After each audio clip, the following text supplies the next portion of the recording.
welcome everybody. This is your host, Learvok, and you are just in time for another LEGO Bionicle MOC showcase.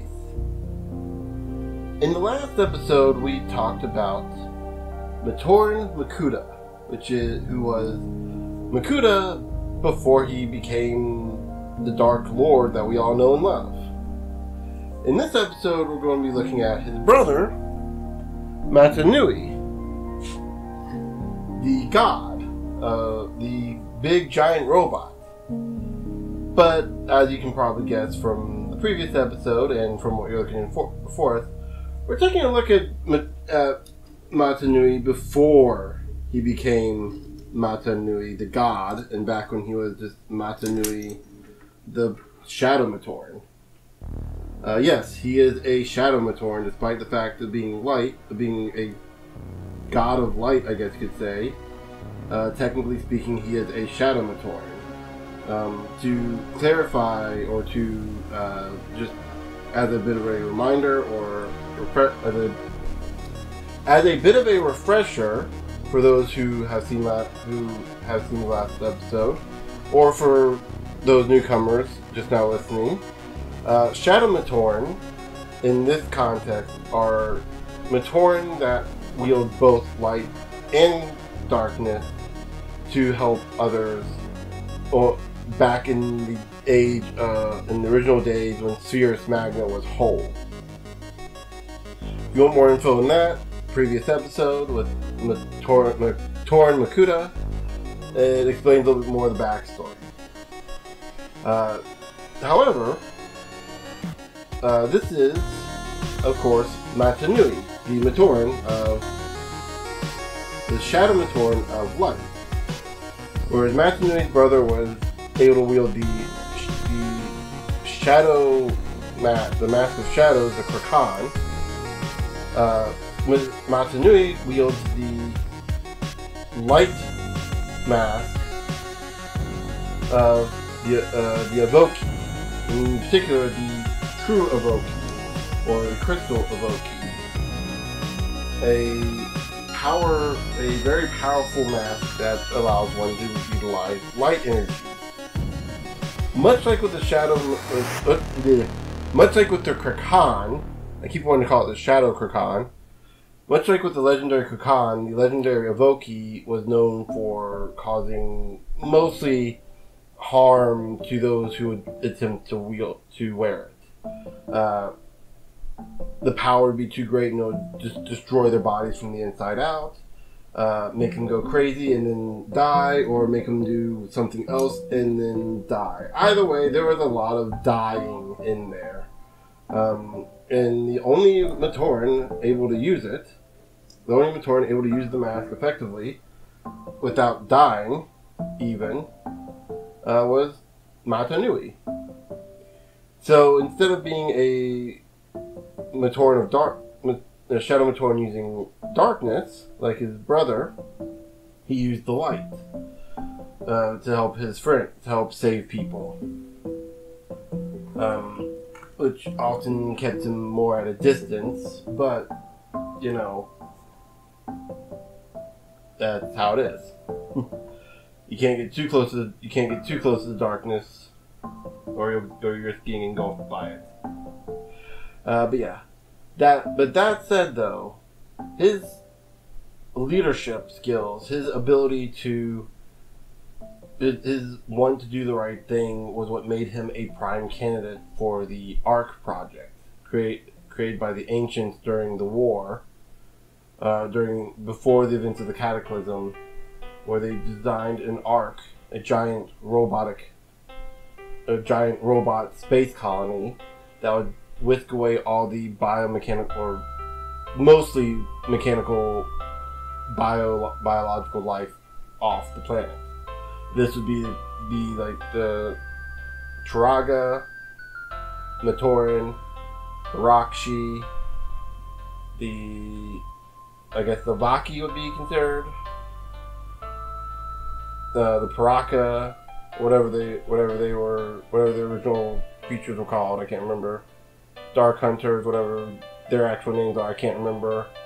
etc., etc. You know, the mostly mechanical, somewhat biological life forms would be able to inhabit this particular vessel and leave, hopefully before the planet became too unstable.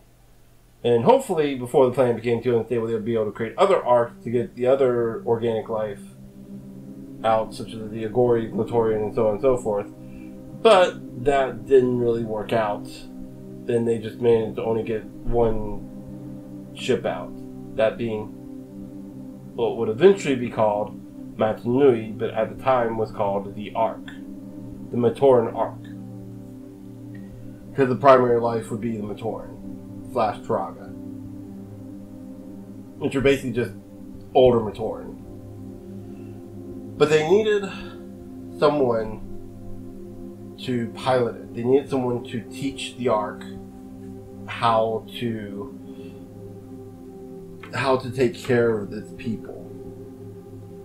They needed someone who was willing to take the ultimate sacrifice and become one with the Ark. They chose Mata Nui ultimately. And in secret, alongside his brother Makuta, the only other person that knows, aside from the ancients who created this project, he was grafted onto the cockpit, at the time known as the Precursor's cockpit. And once he was grafted on, the ship, once his body was in the controls properly, the Ark was renamed to Mata Nui, and they began the centuries-long data transference of consciousness to transfer Mata Nui's consciousness into the machine and kind of merge the two minds together. It took, like I said, thousands of years, so during that time he was still in control of both his body and the machine at the same time, hence the controls here for the feet and for the arms. But over time his body weakened and the machine no longer needed it, and so eventually he just kind of, the body itself died and the consciousness uploaded itself into the giant machine, and he kind of for a while forgot who he was,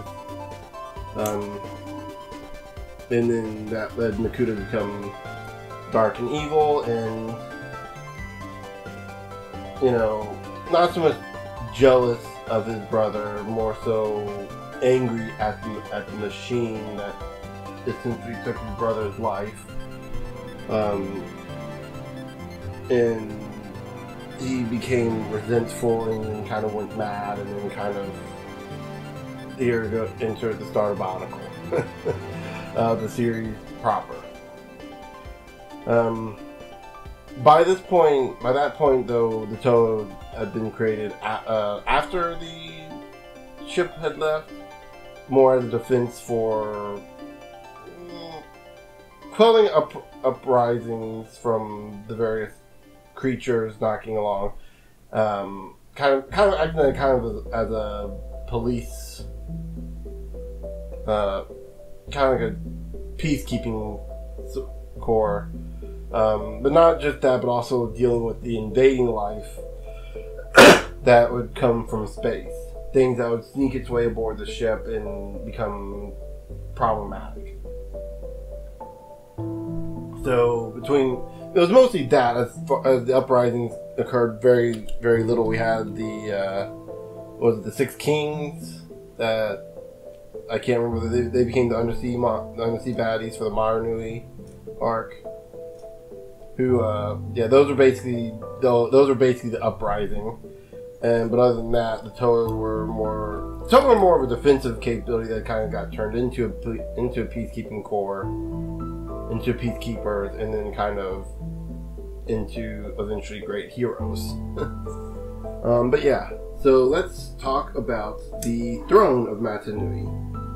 So going back a few videos, you may recognize this piece as being known as the key to the throne room, or the key to the throne. That's because as Matanui's body starts to deteriorate and the cockpit doesn't need to be used as much, his body eventually goes limp, and and at some point pieces of the cockpit get loose and fall off down into the abyss below, and then eventually somehow makes its way back up to the surface of Aquamagna at the time, the surface to Matanui, the robot's face, onto the island of Mata Nui. Rocks like Rahi grab it. I've been saying Roxy this whole time. I'm gonna say Rahi. Rahi grab it, go up, bring it up, and all this stuff. It's kind of it's a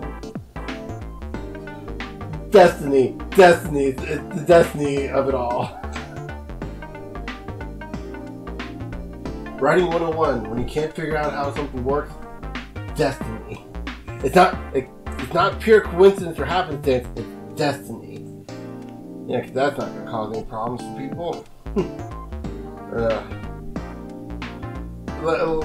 Real quick, to kind of clarify that joke a bit, there's a lot of people, particularly conspiracy theorists, who believe that there's no such thing as a coincidence, and my personal theory is that some of that is heavily encouraged in how we do our storytelling, and a lot of storytelling focuses heavily on destiny, on stuff being predetermined, which is kind of BS when you look at the reality of it all and realize how utterly crazy it has to be for things to happen to coincide perfectly. It's crazy how it happens. And it's nuts that it happens so many times in our life, but it has to work that way. It has to be crazy. It has to be chaotic in order for it to work. It can't, this stuff can't be planned out. Yeah, people still think it is planned out. Anyway, that said, this is a story, so we can kind of, instead of using destiny, we could say, it just happened to be that managed to find its way into the hands of Matoran eventually, and considering that it would be traveling inside the body of the giant robot, the colony itself, it would eventually have made it somewhere where there were Matoran, and it just so happened to make it onto the island of Mata Nui, because that's where the story takes place. We have to have the plot start somewhere.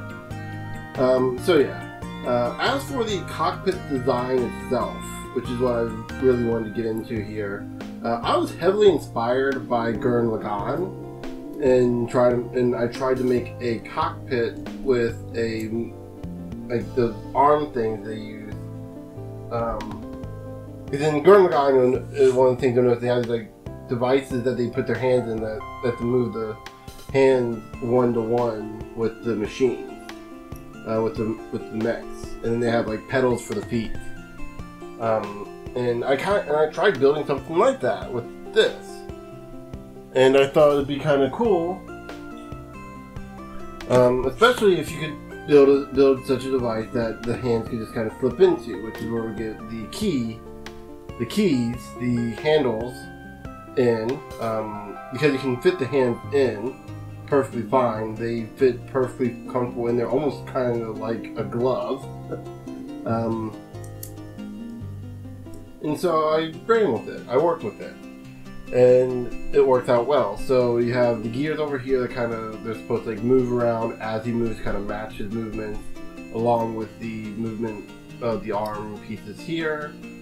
On the other side, the same thing. So it moves up, moves down, moves around, and all that stuff.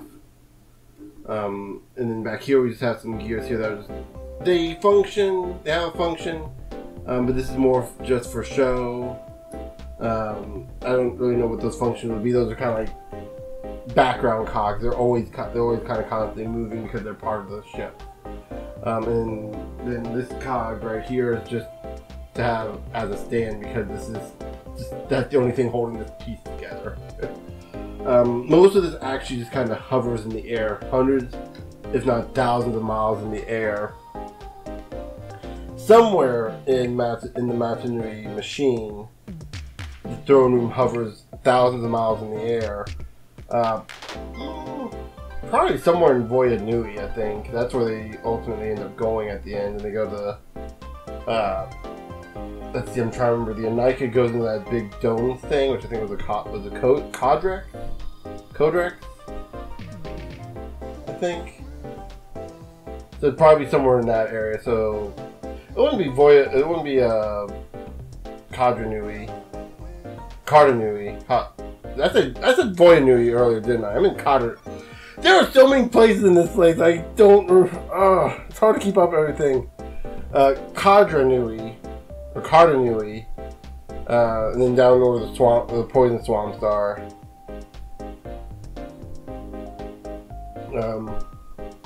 So many. It's been a while since I've done any videos, by the way, so please bear with me. But yeah, so Cadra Nui, probably somewhere in Cadra Nui, way up in there. Thousands of miles in a domed off area. He just kind of floats there controlling everything, or did until his body became non-usable. And then the idea is to eventually have basically the story of Bionicle play up until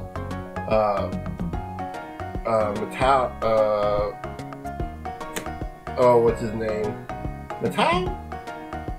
No, Metal's Taraga. Who's I'm gonna have to look this up, aren't I? Let me.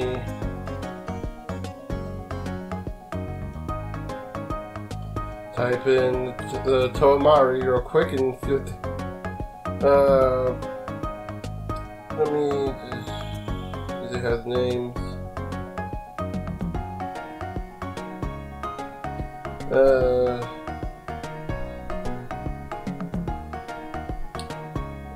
This wiki is really giving me.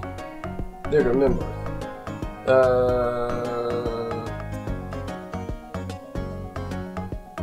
Matoro. There we go. I am not as familiar with anything past the regular original first few years of. I'm not familiar with anything past like the Rockji, as I probably should be. But yeah, anyway, so Matoro grabs the Mask of Life. In this case, the Gold Evoke. Because that eventually also falls off him as he dies. Probably that one would be closer to him, so they end up finding that along the way. And they have a choice to make. Because they had to find a way to revive Mata Nui, and the only way to do that is to plug his mind or plug his mind into a living body. His old body doesn't work anymore, so that wouldn't do any good. Someone needs to make a sacrifice, and Matoro decides to take his mask off, put on the Evoke, and sacrifice himself to let Mata Nui live in him, at least for a little while, so they can get everything back up and running properly. So this awakens.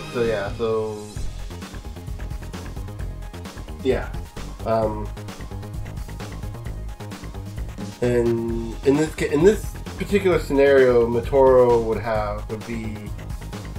probably be a Matoran still in this form, because he and the others wouldn't have turned into Toa, but they would have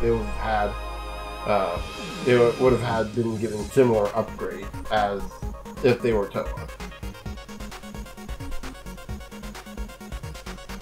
Now, part of the reason for this is kind of a Matoran has to sit in the throne. There's no way you can get a Toa to fit on there. There's no way you can get any of the Brotherhood of Makuta Matoran in there either, because their bodies have been modified so heavily. They can't fit in. They gave up their Matoranhood to become more Makuta-like, and therefore forfeits their right to the throne.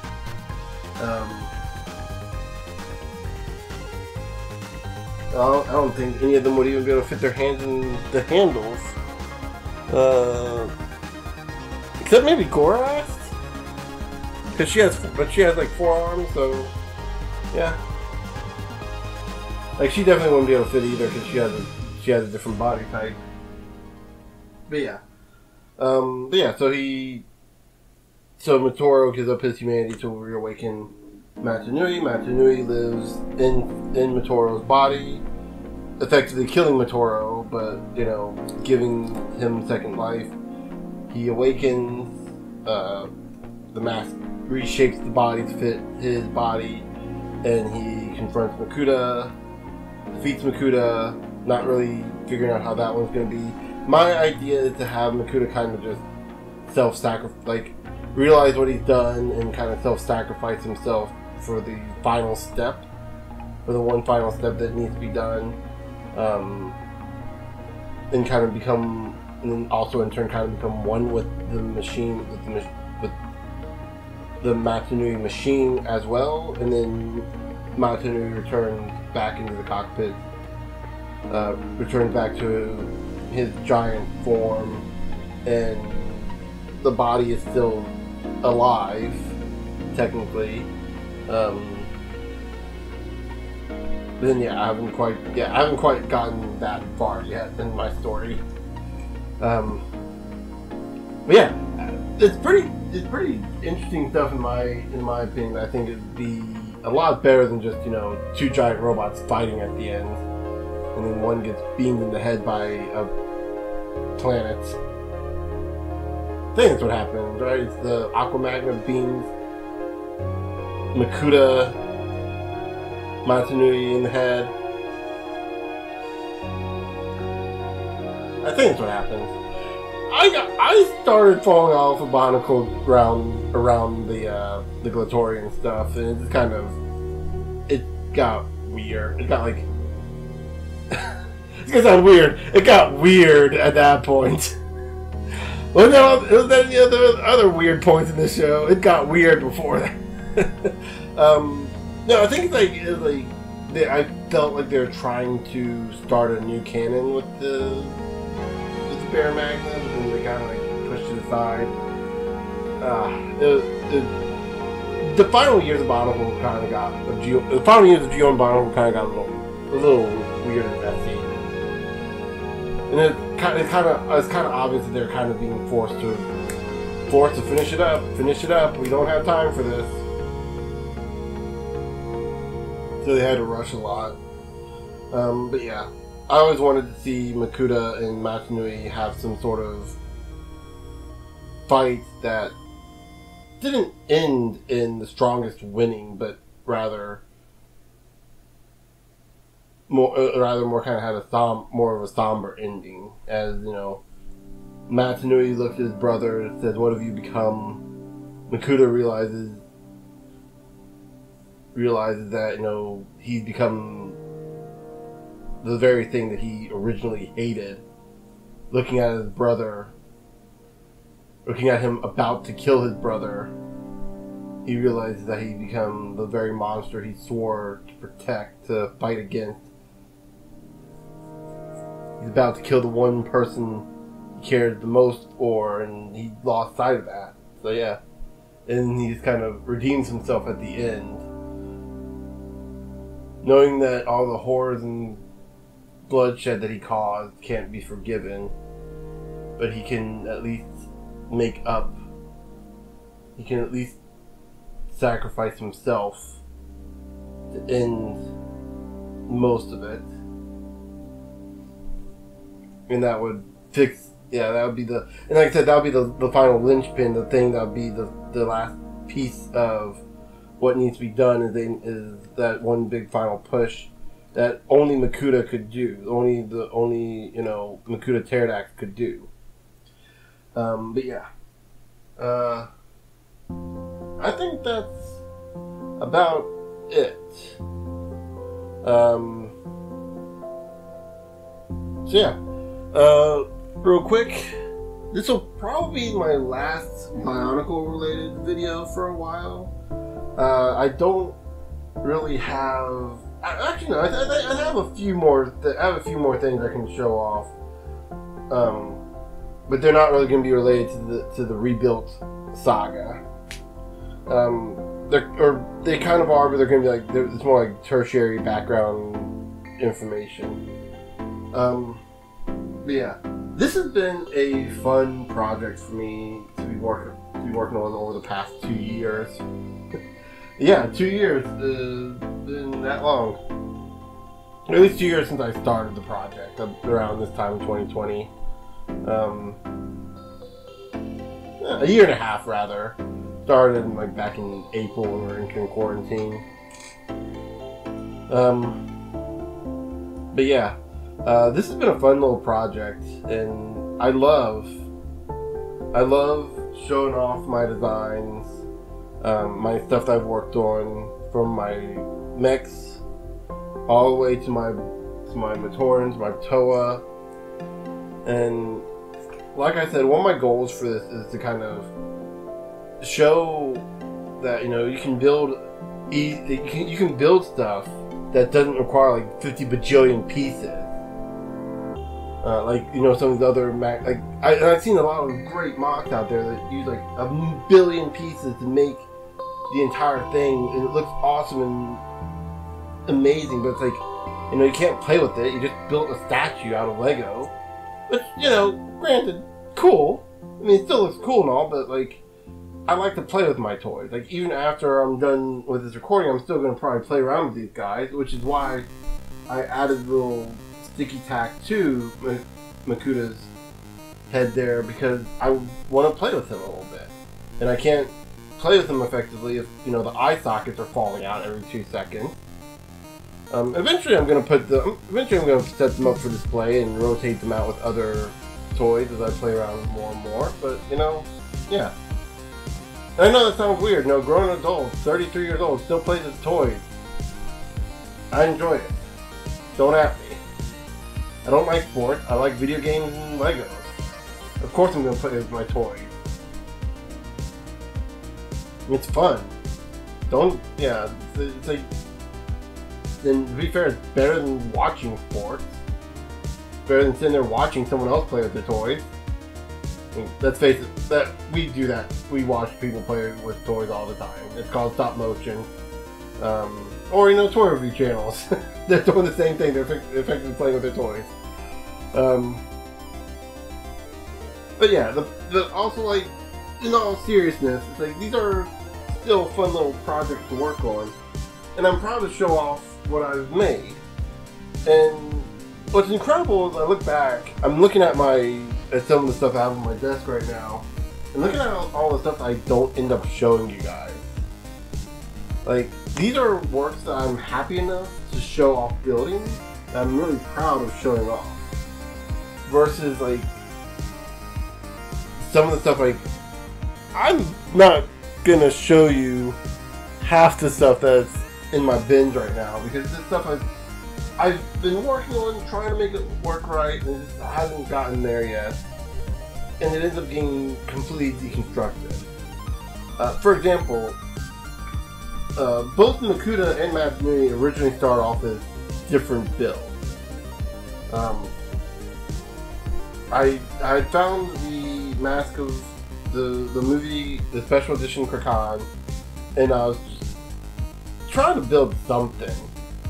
And then eventually I built Makuta as you see him now, and I'm like, I'm happy with that. And I started coming up with a story. Makuta was originally Matoran, which at that point was already canon in my head, sort of. And this was like the final push I needed to kind of like solidify that. Like, yeah, okay, he's Matoran, Mata Nui is Matoran, always been that way, kind of in my head.